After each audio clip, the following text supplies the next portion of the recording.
How are you, boy? I'm not your boy, all right? Now piss off. It is clear that you have a somewhat contentious relationship with your father. Oh, really? Nothing clever to say? He's an alcoholic.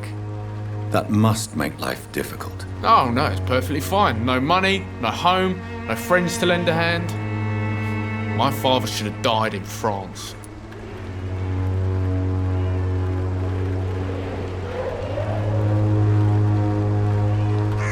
I fought in France just like him.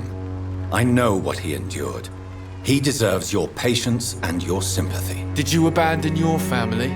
Were you so drunk you did nothing when your wife got sick? No? Then you're nothing like him.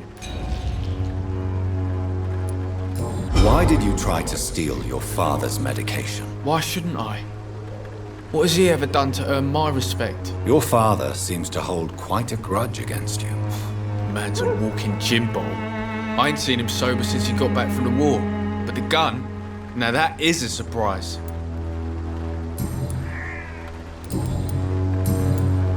Goodbye, young man.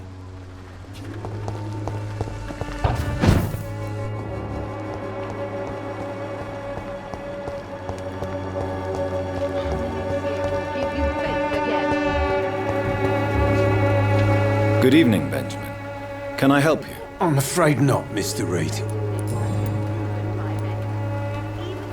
Your suspicions concerning Albert were legitimate, but were you sure he was guilty when you shot him? Tell me the truth, Benjamin. No, I wasn't. I just went mad without realizing what I was doing. My God. I almost shot him. You had better speak to Albert. You need to clear the air. He has to understand what you endured, and you must listen to him talk about his pain. I'm afraid it's too late. I pointed a gun at him for the sake of a few pills. A gun, alcohol.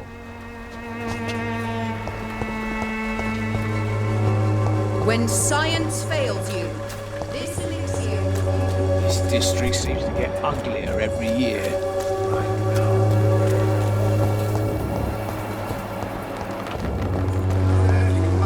Come on, Barrett, you know the game. You pay for peace of mind. Can't you just look the other way this week, Joe? Come on, we can sort it out, right? You are blind! Good evening, Mr. Whitaker. It's Father Whitaker, my son. So, are you still lost in your rational delusions?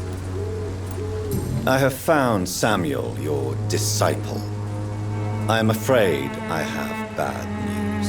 I already expected the worst. He should already have come back. He is dead, isn't he? Yes, he is now. The epidemic took him. Samuel steadily made donations to our cause. He would have rewarded you himself if you'd found me in that awful cemetery. Please accept this money.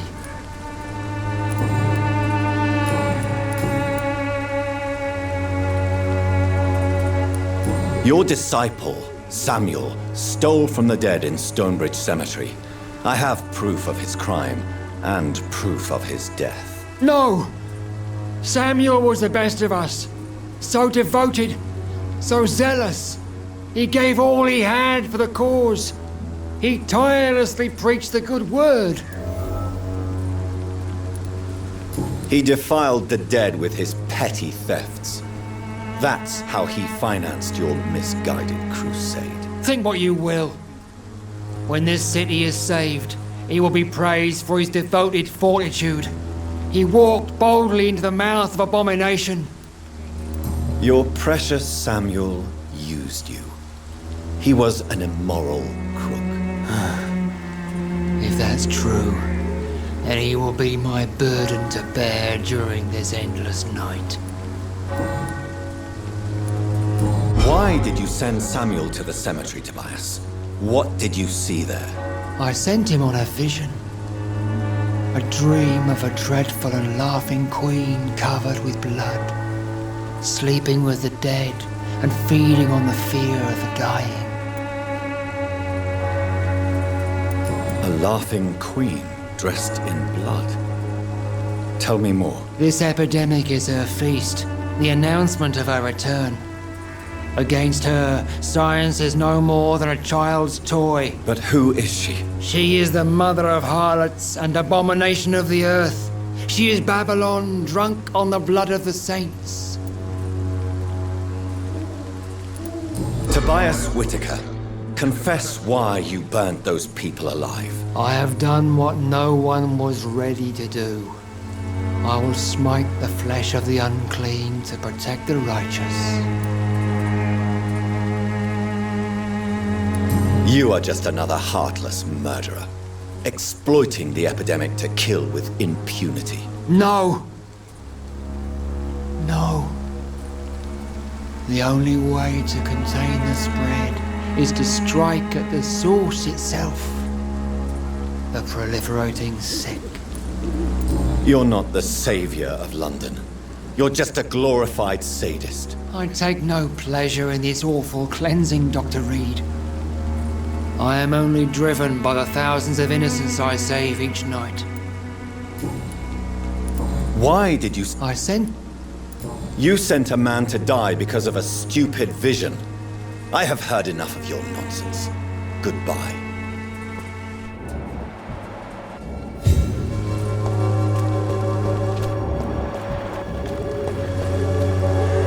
Good evening, Doctor. Can I help you?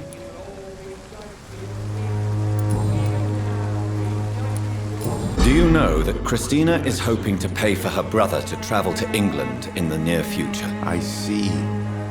No, she didn't tell me that. But that explains many things. Do you believe she will ever see her brother again? As long as the war rages in Europe, I'm afraid her chances of seeing her brother again are slim to none. I heard you're investigating an underground medical dispensary in Whitechapel. What do you know about it? Not much, I'm afraid. They are wary of strangers, and I'm not really an acquaintance of theirs. Why do you care?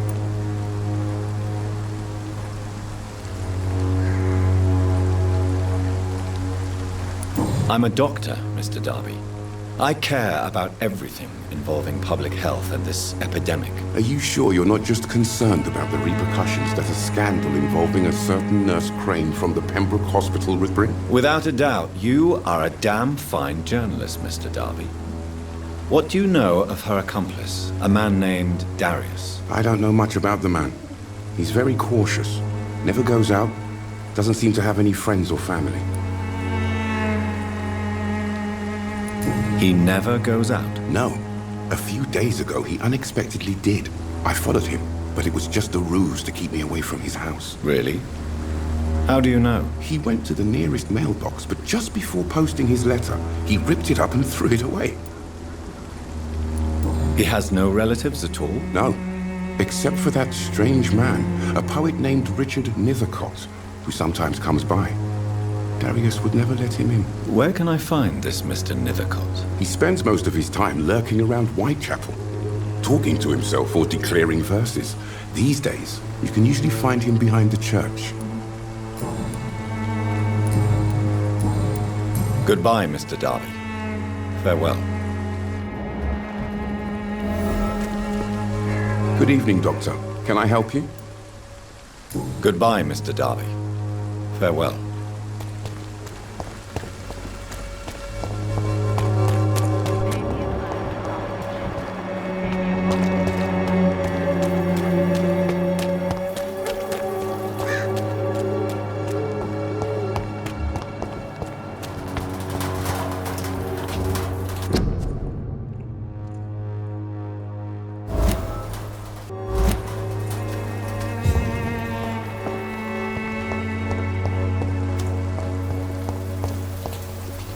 Hello again, miss.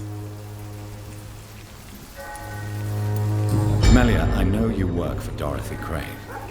Please tell me about her secret dispensary. A stubborn and mute comrade. Nurse Crane and Darius Petrescu have been clever. Very well. Goodbye then.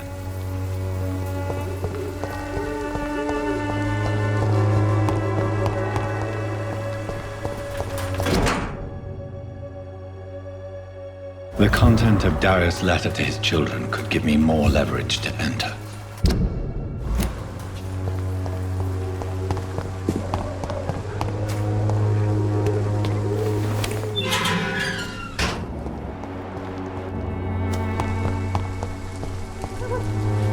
Good evening, Mr. Nethercott. And good evening to you too, my good sir. Can I be of any help? May I ask you a few questions about the district? Extraordinary part of town, is it not? I'll be glad to help you, if I can. What can you tell me about an old man called Darius? Darius Petrescu? Yes, I know him. At first, I thought he was only a small publisher. I invited him to publish my work, but his reaction was pretty clear. Not interested in your talent? Darius is an old political activist who takes delight in printing tracts and lampoons. Those communist activities only require mediocre writing skills. I'm looking for Dorothy Crane, a nurse who lives in this vicinity. Dorothy Crane. Oh, I love the name. The Crane of Whitechapel. Sounds very mysterious. But sorry, no, never heard of her. Did you know the Mute Florist is a member of a secret society? No, I didn't. But I thank you for this information, sir. For it only enriches the mystery surrounding the precious camellia. I fear you are a hopeless romantic, Mr. Nethercott. Guilty as charged, Dr. Reed. Are you not curious? Is there not more you wish to know? That girl has not an ounce of malice in her. Whatever she may be hiding, it's certain to be for the benefit of most, if not all.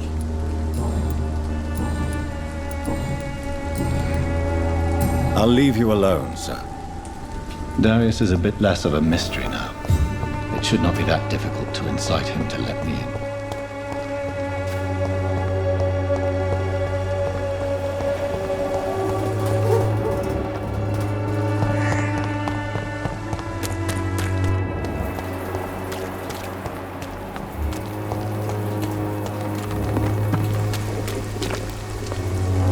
Good evening, Christina. Change your mind, Mr. Reed?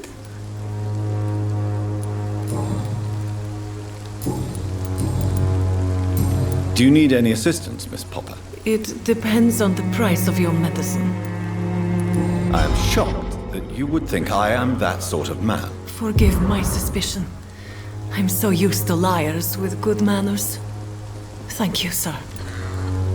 Goodbye, miss. Take care of yourself as best you can.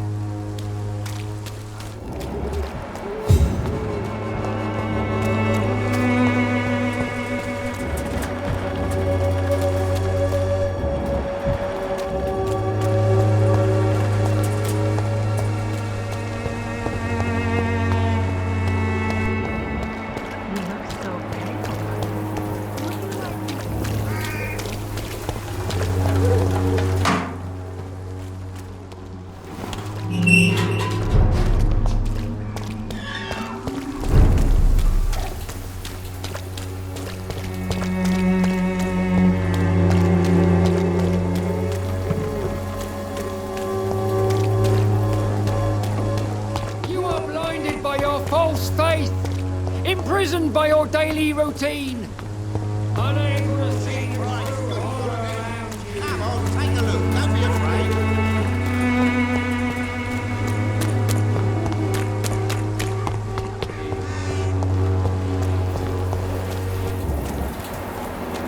It's time to see if this Mr. Bates, evening, Doctor. since I took an oath to help people, can I be of assistance? Well, seen better days, that's for sure. But it was bound to happen with all these refugees about.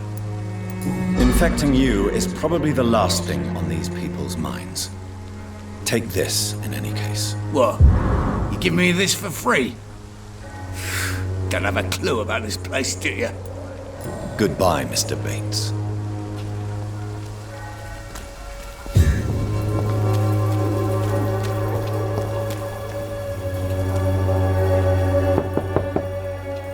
Mr. Petrescu, just 1 minute, please. You again. Go away. Sir, wait. Stop this nonsense. I know Nurse Crane is here. Shall we speak man to man, you and I? All right. Speak up. Don't you see we're on the same side? We fight to help the poor, sick, and abandoned. I'm nothing like you, Mr. Doctor. Yes, you are. You too believe in providing medical care without charge. You know what we have to sacrifice to make the world a better place. I have to admit your words have conviction. All right, I'll let you see, Dorothea. Don't make me regret this, though.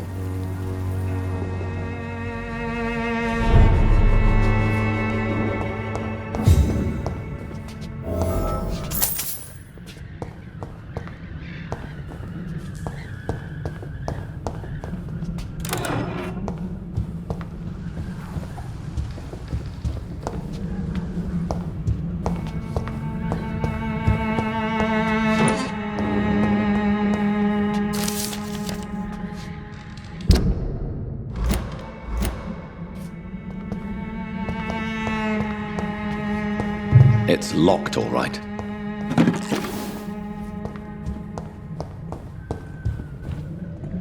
If you want to talk to Dorothea, you must go across the courtyard and take the stairs. We've not been formally introduced.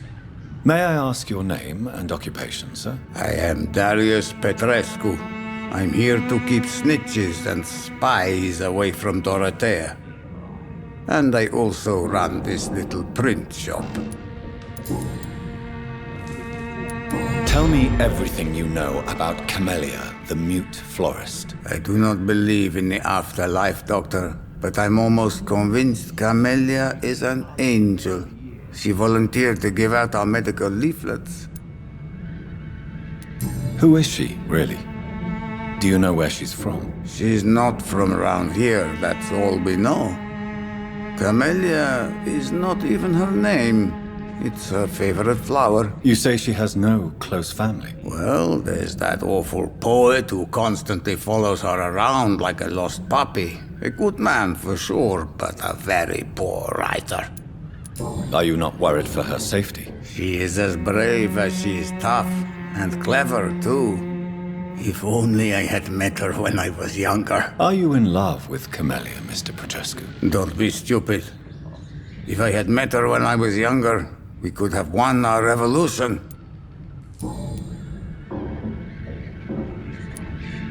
Did you refuse to publish Richard Nethercott's previous works, Darius? Yes, his manuscript is as pompous as he is starched. Now there's a man who loves the sound of his own voice. You could have told him so. As a great writer recently said, politeness is the most acceptable hypocrisy. Tell me everything you know. I do not believe in it. So Dorothy's real name is not Crane? Like myself and many people in this area. Dorothea is from occupied Romania. That's all you need to know. She seems important to the community. More than you can imagine. The West End does not want to hear of Whitechapel's misery. Dorothea is one of the few doing something about it.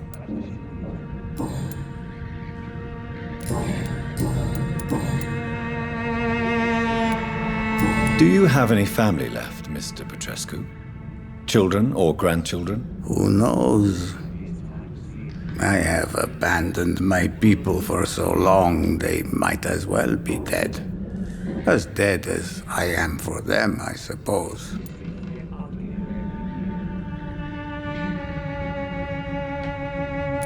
Don't be embarrassed, sir.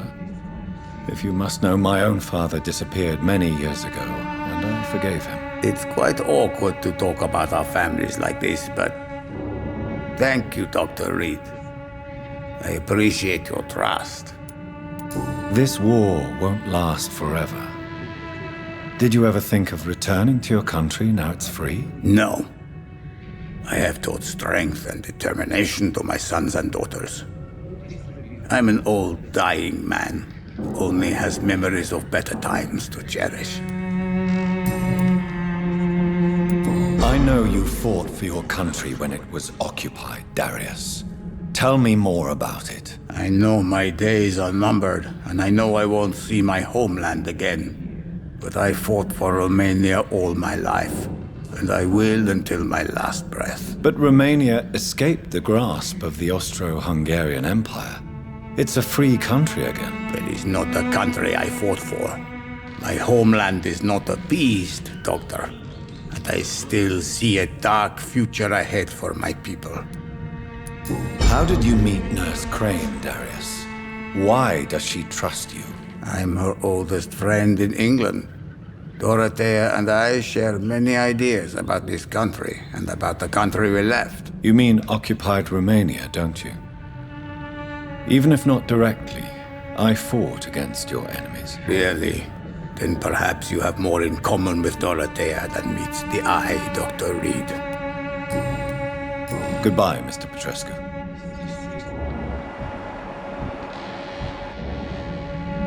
Yes? Do you need some help, Mr. Petrescu? I am very tired, but that is all. I don't need you, Doctor. Well, I think you do. Take this, and you'll feel better. Free drugs from an English doctor? It must be my lucky day. Goodbye, Mr. Petrescu.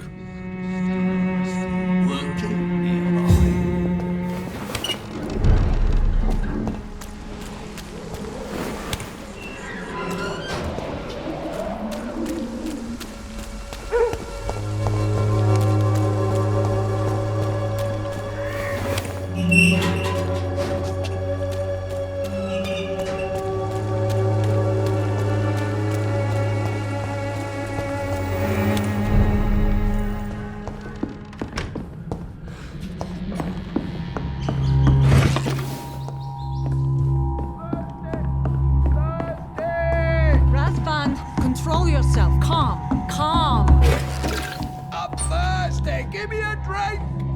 Razvan, can you hear my voice? I need help. What do we have here, nurse? Patient Razvan Vasily. High fever running on 3 days. Complaints of dizziness, muscle aches, and head pain. Diagnosed with influenza. Treatment? Aspirin and salicin for the fever and discomfort.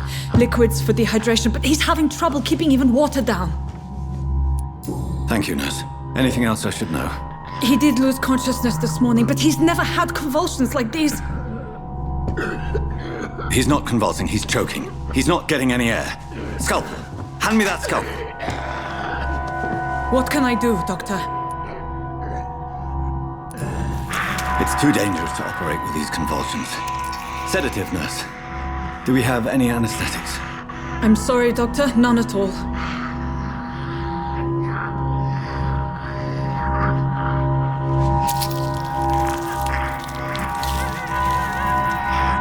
I need to perform a tracheostomy. Short pipe. That rubber tube will do. We're going to cut a passage for air through the neck. Yes, Doctor. He's breathing again, but he's coughing up blood. Internal hemorrhaging. I need to make another incision into the chest cavity to drain the fluids from the lung. Prepare another tube. A thoracostomy. Doctor, we've nothing to fight the infection. We need an aseptic environment. Right then, Nurse Crane.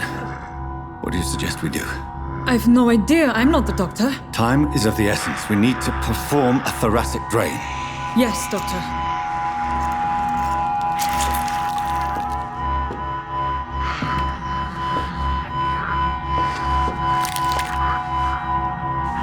He's still bleeding, Doctor. I'm losing his pulse. The drain must have punctured the intercostal artery. There's too much blood. Are you all right, Doctor? I can't see.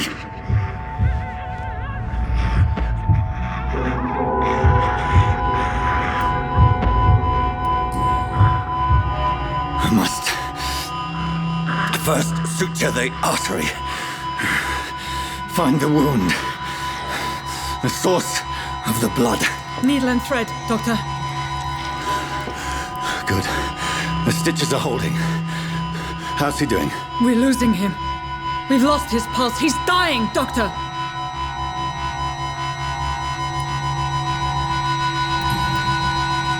Cardiac massage, now. Cardiac. What? Are you making this up as you go along?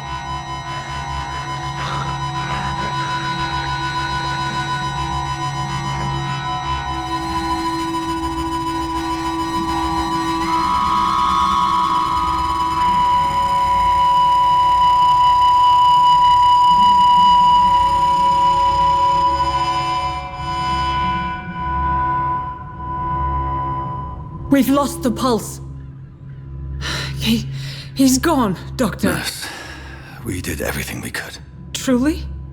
Everything you could. Is that how you'll report this in your log? Is this how the war went? Piling up one poor corpse beside the next? This was not an influenza-induced seizure. I've never seen symptoms like these on the continent. Neither have I. But the previous symptoms leading up to this attack were the same, indistinguishable from the epidemic. No. There was something more vile in these reactions. Something primitive. There have been numerous reports of mental breakdowns caused by the fever that accompanies the flu itself, Doctor. Yes, but... I'd best take some samples of the blood for analysis.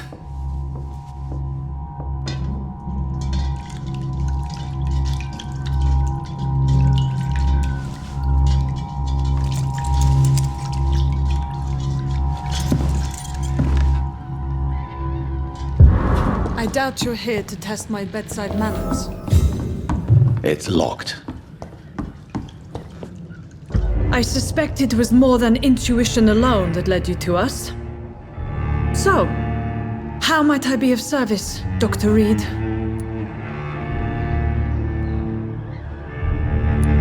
I've come to put an end to this insufferable blackmailing, Dorothy. Doctor, you think your warnings scare me? I've stolen and plied, blackmailed and lied, but what else am I to do? I'm all these people have.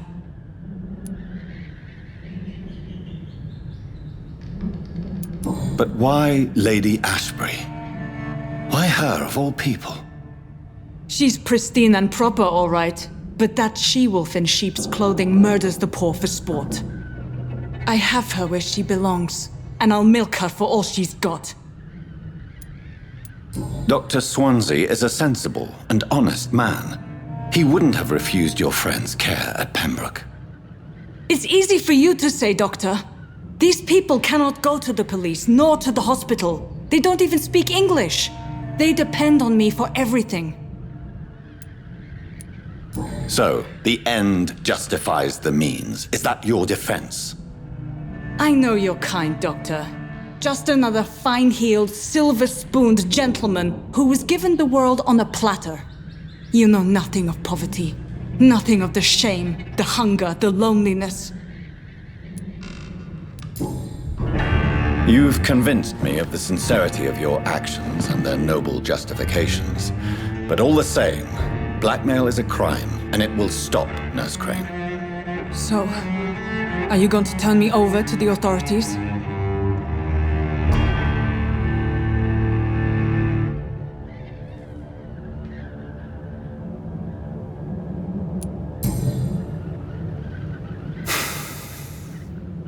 No.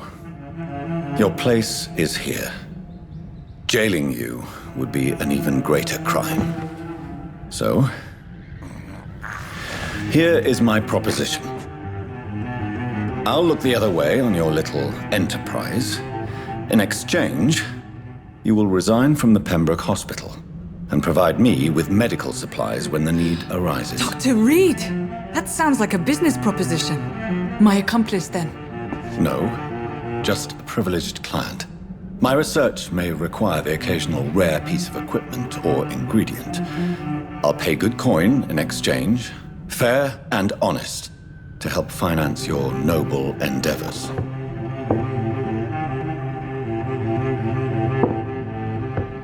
We have ourselves a deal, Doctor. Good customers are always welcome. Yes, Nurse Crane. We have a deal.